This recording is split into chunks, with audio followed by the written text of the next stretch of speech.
c'est l'heure, on va peut-être démarrer, ils nous rejoindront sûrement rapidement. Je vous propose d'abord, avant de rentrer dans le vif du sujet du Conseil, d'observer une minute de silence pour les victimes de l'accident de Milias. En fait, c'est une façon d'avoir une pensée pour ces 6 jeunes collégiens qui ont trouvé la mort dans l'accident de bus que tout le monde, je dirais, dont tout le monde a entendu parler, et aussi une pensée pour leurs familles et leurs camarades.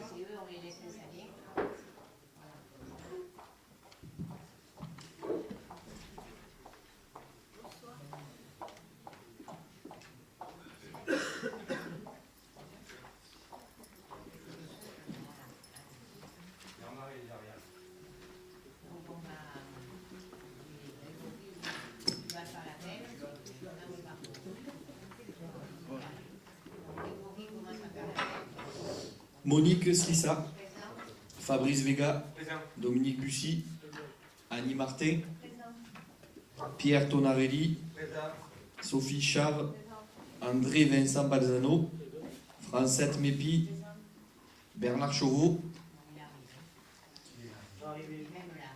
Aline Oreille, Robert Bastard, Janine Figuière, Gérard Pateau, Daniel Marron, Gérard Valat, Michel Amiel, Eliane Garnier, Claude Farcy, Jocelyne Pascal, Jean-Marc Leonetti, Nathalie Monton-Fabre,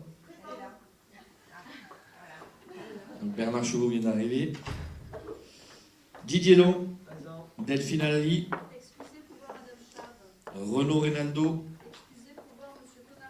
Grégory Boucher présent, Caroline Tchélékian, Roxane Calafat, Maximilien Fuzon, Philippe Sanchez, Lionel Joubeau, Geneviève Battini, qui arrive, Romain Marot, Serge Baroni. Tout d'abord, sur le procès verbal de la dernière séance, y a-t-il des remarques? Oui. Oui, elle arrive.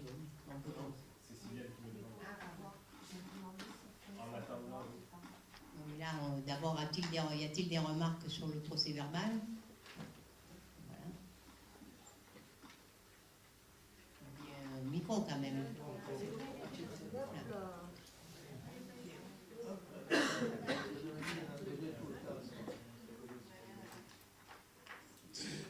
Oui, concernant le dernier procès verbal, déjà 2 questions, donc enfin une, si vous pouvez nous donner plus d'informations sur les deux sujets évoqués. Et concernant le dernier procès verbal, on aimerait juste revenir sur une délibération qui concernait la métropole. On avait évoqué le sujet la dernière fois, M. Elena avait apporté des éléments, et nous avions évoqué le fait qu'il fallait sûrement pousser une concertation un petit peu plus élevée avec les autres communes, surtout après le combat que vous avez mené, vous et l'ancien maire, qui est aujourd'hui toujours sénateur, qui est Michel Amiel, et vous nous aviez répondu qu'on ne pouvait pas faire autrement, qu'on ne pouvait qu'approuver cette délibération. Et le lendemain matin, nous avons trouvé dans la Provence un article en date du 9 décembre, qui évoque ceci, concernant la même délibération que nous avons votée, que vous avez votée au conseil municipal, et au sein de laquelle nous n'avions pas pris part. L'article de la Provence est clair, et ça exprime ni plus ni moins que la position que nous avions maintenue lors de ce dernier conseil municipal, et que vous n'avez pas écouté, vous n'avez pas souhaité tenir. Résultat, seuls Fuveau, les Pennes Mirabeau, Rousset et Vauvenargues ont déjà approuvé la convention de gestion en conseil municipal et ont réitéré leur avis favorable en conseil de territoire. La quasi-totalité des autres ont émis un avis réservé à cette délibération. Donc après avoir combattu pendant des années la métropole, nous faisons partie des rares communes qui avons, je répète l'expression, plié les chines à la moindre délibération, alors que les autres communes sont fait bloc sur cette délibération. Dommage. Ça date, je ne sais plus, du dernier conseil de territoire, c'est-à-dire il y a au moins 15 jours environ. Voilà, 9 décembre, exactement. Bon, où effectivement des communes avaient déjà voté, dont nous, les conventions qui étaient présentées, d'autres n'avaient pas encore eu conseil municipal. Bon, depuis, il y en a un certain nombre, oui, tout simplement, il y en a un certain nombre, que je pense que c'est l'ensemble, peut-être pas ex, qui ont voté ces conventions, et ces conventions ont été votées au conseil de territoire, pas de territoire, de métropole, le dernier, le 14 décembre. Non. Comment non? Non, c'est comme ça. De toute façon, pourquoi on les a votés? Ça, c'est même le plus important. C'est que, est-ce qu'on veut continuer à pouvoir travailler et avoir la continuité du service public dans les compétences transférées dont il était question, donc par exemple l'urbanisme? Oui. Donc c'est pour ça qu'on les a votés. Nous, comme vous dites pas vous, ben nous, oui. Donc la commune est réputée l'avoir voté, puisque la majorité l'a voté. Bon, c'est une solution, je dirais la solution qui nous a été proposée pour pouvoir continuer à pouvoir travailler et que notre commune, d'autres, puissent continuer ce qu'elles ont à faire et non pas interrompre tout service public dans les compétences concernées. C'est tout. C'est un choix. C'est le nôtre. Bon, à part ça, on peut approuver le compte rendu. Parce que je ne sais pas, il me semblait que vous aviez donné 2. Oui. Et à moins que celui-là compte pour 2. Non. Bon. Donc, qui est pour le compte rendu? Qui est contre? Qui s'abstient? Adopté. Donc, sur l'ordre du jour du conseil municipal, vous avez vu qu'il y avait des décisions. Est-ce qu'il y a des questions là-dessus? Oui. Pardon?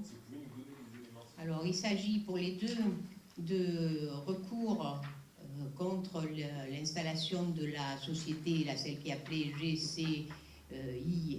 GFDI, c'est en fait ces grands frais, hein, pour tout dire, donc, dont on a déjà parlé. En fait, l'association Avenir Plan de Campagne a déjà fait un recours contre donc, la décision du permis de construire, l'obtention du permis de construire pour grands frais, mais ils voulaient avoir un référé suspensif. Ils n'ont pas eu de référé suspensif, donc ils recommencent. Enfin, il y a peu de chances qu'ils aient un référé suspensif qui donc suspendrait l'exécution du permis de construire. Et la seconde, c'est l'association En Toute Franchise qui a déjà déposé aussi un recours contre le permis de construire donc, de grands frais, qui a été délivré à grands frais, qui a été débouté et qui recommence. Enfin, En Toute Franchise, c'est leur vie de faire ça. Et donc voilà, c'est exactement pour le même sujet.